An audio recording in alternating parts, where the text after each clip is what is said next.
Dinumog na oh, mga subscriber.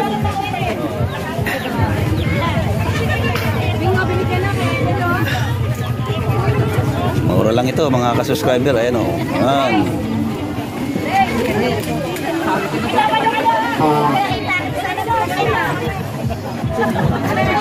Brother Panther. Sabi ko na, nandito kayo. Dishwashing. Chili garlic. Lagyan ng daw ito ng emperador. Spice vinegar. Butter.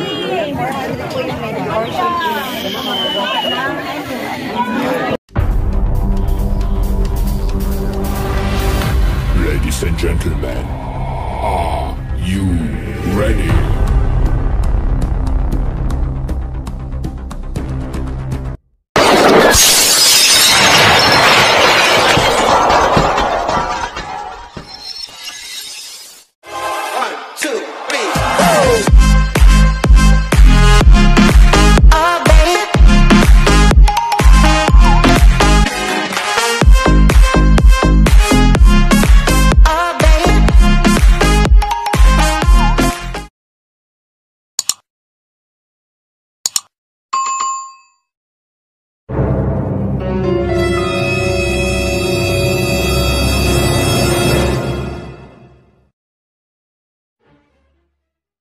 Ating livelihood and training center dito sa ating barangay na magbibigay ng isang tulong at pagbibigay din at pagbubukas ng oportunidad sa lahat ng mamamayan na naninirahan sa ating barangay. Ang proyekto na to ay kanina narinig ko na binigay na ng impormasyon ng ating punong barangay na pinagtulungan po ng buong konseho. At ngayon po ay naririto rin ang stakeholders. Andito rin po yung ating makakasama at magbibigay ng kanilang technical skills and expertise within partnership din ng international. Yung Union Network International po ay isa po siyang global federation ng mga union sa buong daigdig sa service sector. It composed 20 million workers all over the world. Nandito po yung presensya ng ating kaibigan na magbibigay rin po ng kanyang talumpati. Bilang pagbubukas po at pagbibigay ng maikling programa sa araw na to, in-invite ko po ang ating punong barangay upang magbigay ng kanyang opening remarks. Palakpakan po natin ang ating pinagpipitagang punong barangay, Alan P. Franza.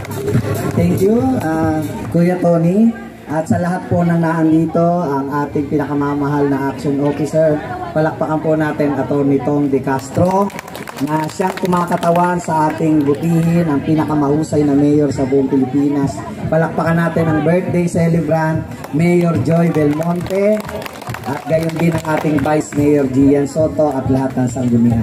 At nandito po rin ang kapiling natin, ang bumubuo ng konseho. Palakpakan po natin silang lahat. Hindi ko na iisa-isahin dahil kanina pa binabanggit ang kanilang mga pangalan. Ang ating mga kaibigan mula sa Capitol Homes, Capitol Park Homes, Village na ating kapitbahay, no, na sumusuporta palagi pong sumusuporta sa ating barangay Matandang Balara. Sa lahat ng ACT Female, nasa na lahat ng ACT Female chapters. Ayan. Okay, yung iba nasa taas, nagtatago sa takot sa araw. So isa pong makasaysayang umaga po ngayon sapagkat hindi lang dahil kaarawan ng ating mahal na Mayor Joy, kung hindi selebrasyon ng buwan ng kababaihan. At kanina nabanggap nga ni Atty. At mamaya sa pagsasalita niya, ulitin niya, no, na hindi lang kababaihan, kung hindi kasama rin ang mga kalalakihan na sumusuporta sa mga programa ng ating mga kababaihan na pinangungunahan ng ating mayor. So nung nakaraang araw, hindi ako nagkakamali, ay linggo, ay galing kami sa Karingal doon, no? Sumumpa ang lahat ng kalalakihan na tayo ay susuporta sa kaayusan at kagandahan ng ating mga kababaihan at nangako doon na bawal manakit ng kababaihan, siyempre. So yun doon sa aspetong pisikal. Ngayon, doon naman tayo sa aspetong pang-ekonomiya naman ng ating mga kababaihan. Kaya ang aming konseho, kasama ang newbie, ang ating female na silang nangunguna dito sa ating programa na ito, kanilang mga opisyalis. Andito pala ang ating presidente, hindi nagpapakita, si Miss Lani. Halika. Yan. Kahit nagtatago ka, kita-kita. Alright, ayan. So, ito po ay inilunsad natin bilang suporta natin sa mga kababaihan ng Barangay Matandang Balara. Ngayon ang tanong, bakit dito sa Area 1, Area 3, Area 4 na sitio kayo? Kung makikita nyo, itong lugar na ito, maraming suliranin, no? Sa katiyakan, sa paninirahan, sa kaayusan, sa pang-ekonomiya, at doon sa makikita nyo, talagang marami akong sa pag-iikot namin, attorney, maraming mga kababaihan na walang trabaho. So, minabuti ng aming konseho at ng ating female na mag-isip ng mga pwedeng pagkakitaan ng ating mga kababaihan. So, ang gaganap dito ay yung 37 chapters ng female sa buong Barangay Matandang Balara. Pero hindi lang para sa female, lahat ng kababaihan ng Matandang Balara gusto nating masangkot dito sa ating programa na ito at proyekto. Kaya inanyayahan natin ang ating butihing mayor sapagkat alam ko na yan din ang advocacy ng ating mayor at tunay na kanyang pagmamahal sa lahat ng kababaihan, hindi lang sa kababaihan, pati sa kalalakihan at gayon din sa LGBT community. So tulong-tulong tayong lahat, ang mga stakeholders, at natutuwa ako dahil ang UNI at ang NUBI ay siyang magbibigay suporta dito sa ating livelihood project ng ating female. So, mamaya magkakaroon ng pirmahan ng Memorandum of Agreement with Barangay, NUBI, and female na siyang magpapatupad netong ating programa. So, hindi lang tayo dapat matapos sa nag-cutting ribbon tayo. So, dapat sustainable at nakikita natin lahat ng mga kababaihan ay merong ginagawa at may pagkakakitaan. So mamaya mapapansin nyo, may mga produkto na dyan, may mga tinahinan.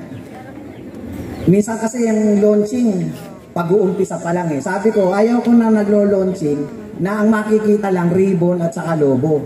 Dapat meron na tayong ipakikita sa ating mahal na Mayor Joy at sa lahat ng mga gustong tumulong na tayo ay nag-umpisa na at patuloy na tayong gumagawa at ipagpapatuloy natin hanggang masangkot ang lahat ng mga walang trabahong kababaihan. Kahit kalalakihan, pwede rin ho dito sa programa na ito.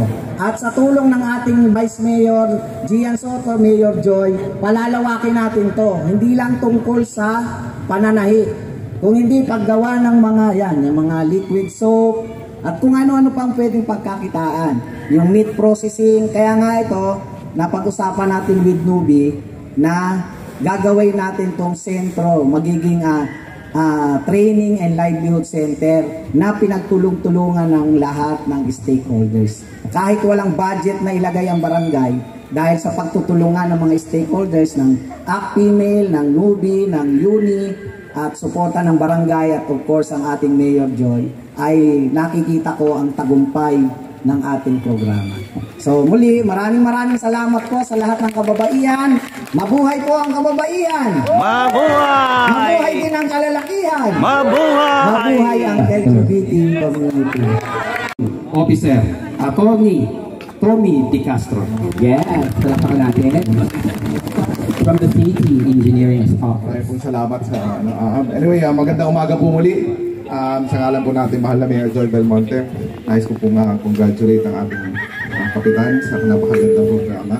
At hindi ko na po papatiin uli ang lahat ng ating sa konseho. Hindi ko na kayo isa-isahin, Kagawad Jong.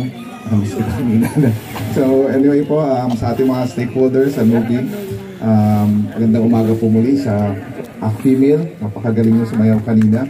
Hindi naman sarili niya. So anyway po, unfortunately po medyo hindi lang po makarating si Mayor dahil birthday niya po kahapon and spend time po sa family niya.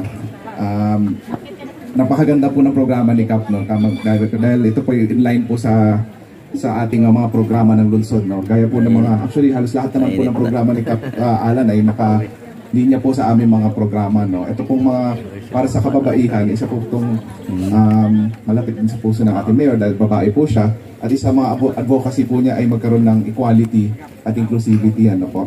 So ang ating mga kababaihan, ine-empower din natin para sila po yung maging part ng maka-contribute din, no? Kasi ang luma pong pag-iisip ay ang lalaki lang po nagtatrabaho, pero ngayon po hindi naman po totoo yun, no? Lahat po tayo dapat pare-parehas na po. Kung ano po nagagawa ng lalaki, yun din po nagagawa ng babae. And itong mga livelihood na ganito, although sa pananahe, usually babae po gumagawa, pwede rin naman po yan sa lalaki, hindi naman po yan pang babae lang, no? So ito po ay napakaganda, marami po tayo, meron din po yung soap making, lahat po yan, no? And hindi po yun yung, tama nga po si Kap, dapat po lahat ng programa natin ay sustainable, ano? At hindi po yung sa simula lang po, naskugod ang tawag nga nila, no? Kasi po, kahit si Mayor Joy po, ayaw po niyo yung ganun na magpapakita lang tayo, photo ops, dapat po sustainable, tuloy-tuloy po, at meron pong end result. And dito po, yung programang ganito po, sana po sa ating mga benefactors at ating mga nagsusupport din po, ay sana po mapalaki pa natin para mas marami po sa ating mga Q-citizens sa makatulong po sa ganito, magkaroon ng livelihood. Sabi nga ni Kap, marami pong pangangailangan po, marami pong mga uncertainties dito po sa ating Sitio Payong, and sana po sa pamamagitan ng mga livelihood program, maiwasan po yung mga iba't ibang mga hindi magandang gawain, mga drugs, ganyan, na tayo po yung maggawa na lang po ng mga hanap buhay para makatulong din po tayo sa ating mga pamilya. And of course, yun nga po, nabanggit din ni Kap na meron po tayong nung nakaraan linggo, tayo po mga kalalakihan, kami po, nandun po kami sa Kap Karihal, 10,000 pong Q-citizen na nanumpa naman po para po sa pag-iwas sa violence against women. Ang violence po, hindi lang po ito yung pananakit, meron din po yung psychological, emotional, so, financial. Kung hindi kayo sinusuporta na asawa na violence na po yan, no? So anyway, ang ano po natin is may advocacy po tayo po lahat nanumpa. Sabi namin, equality, inclusivity, and so hindi po dapat tayo sa mga babae. So again, hindi lang po babae, kasama po ang LGBT community. Alam din naman, mahal na mahal kayo ni Mayor Joy. Nandun po siya para sa inyo. And so, ayun po, again, congratulations po sa ating livelihood project sa Act Female. Sana po patuloy po kayo pagsuporta sa mga proyekto ng Lungsod Quezon. Magandang po umaga po ngayon sa Lupit. Maraming salamat, attorney. First time po.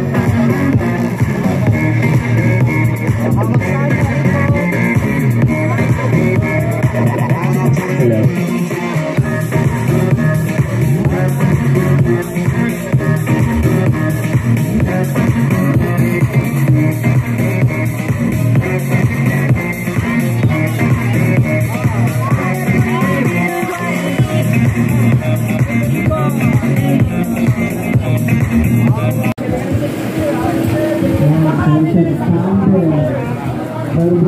Peanut butter. Ito ko tayo bumunta.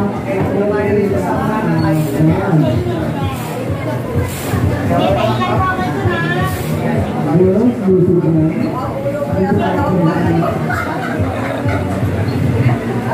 So, peanut. Bakit saan sa